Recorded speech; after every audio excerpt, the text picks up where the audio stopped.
Battle of Ramree, Japanese Army, Lising Amaginakya, Gumbhirna Chakhiba.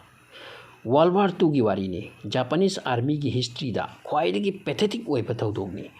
side amada yeknabagi nongmai maru aduga side amada ising की पात हिंगबगी दमक मधु लांदे यादबा नत्रबदी सीगदबा अमरोमदा पात अदुदा गुंभीर की मकोल गुंभीर गाप्ता मधु अहिंग की तंजादा लान मतमदा जापानीज आर्मी लिसिंग की नाक्या गुंभीर न चाहू की वारी असिगुंबा पृथ्वी द थोखिद्री हाइरी ग्रीनिच वर्ल्ड रिकॉर्ड चली मसिक वारी से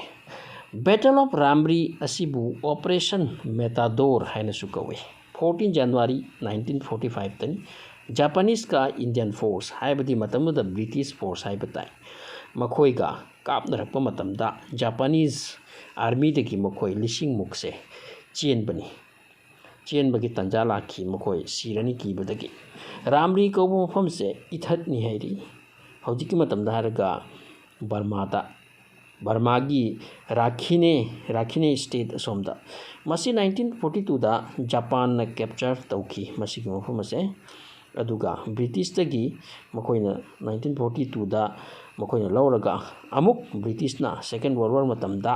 मखोइबु मफम सिदगी तानखिबदा थौदोक असि थोखिबनी सेकेंड वर्ल्ड वार की अकनब तांककता ब्रिटिश आर्मी असे रामरी आइलैंड सिदा लैंडिंग तौरै अदुगा जापानीज का कापनखी रामरी दी आइलैंड निना मधुदगी इसिंग लालगा मेनलैंड ताबताई मधु लांद्रे येकनबगी नोंगमई गुलीदगी नानथोकपा यारोइदबा तांकक अमा ओइकी जापानीज कांगलुप सिंह असे मखोइगी तांजादुदा अवात पोइरकपा हाइबदी चाना थकनबा नत्रगा मरु मरांग आर्टिलरी असिना चिंबा अवात पोइरकपा इथतनी मखोइना लैरिसे मधुदगी उपाय लेतना मखोइ खरा चेनबदा गुंभीरना तखिबनी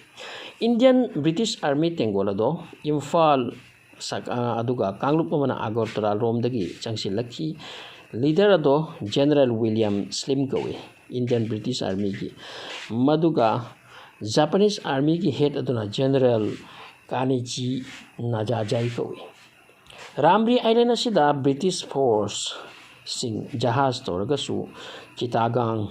हौजिक हायरगा बांग्लादेश लोमदगिसु पुजिलखी मसिगे मफम से जापानीज तगी लौदबि यादे मखोइबु तखाइदबि यादे खंदुना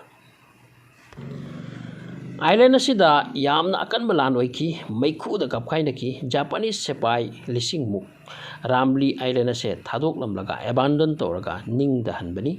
अदुगा इसिंगदा चोंथरकलगा मखोइ लान बहवी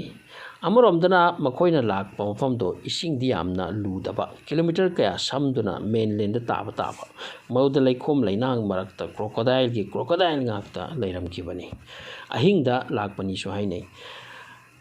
मखोइ दुदगी आमम तौना क्रोकोडाइल न चाबहौकी मसिगी थौदोक असे यामना किनिंगाय ओइबा अकी तुजुंगनिंगाय ओइबा पृथ्वीगी इतिहास थोखिदबा अदुगुंबा वारीनी मरम असिना मसिगी वारी असे वर्ल्ड रिकॉर्डनी अदुगा ग्रीनिश वर्ल्ड रिकॉर्ड चली सोर्स अमदा हाई रामरी आइलैंड थादोक्तुना चेनखिबा जापानीज आर्मी की मसिंग लिसिंग अमनी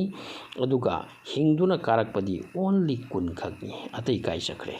अतै लोइना क्रोकोडाइल ने चाखिरमी ओनथोकना वाकी जापानीज सिपाहीसिंग अदो मखोइगी वारीसिना ताकपदी अमना अमदा कन्नबा लाउरी खोंगली अदुबु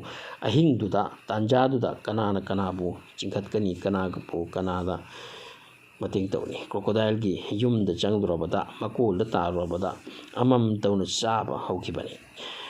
मसी ओंथोकना पेंदबा पुकनिंग सोकनिंगाय ओइबा वार की वारीनी जापान की हिस्ट्री दा पृथ्वी दा अदुगुंबा थौदोक थोखिदि हाय क्रोकोडाइल ने चाखिबा हकचांग सिंग अदो मदगी लेमहौबसिंग अदो नोंगालगा quack उमाइबी अमदी लंगजाना चाथोखिरमे So thanks for watching.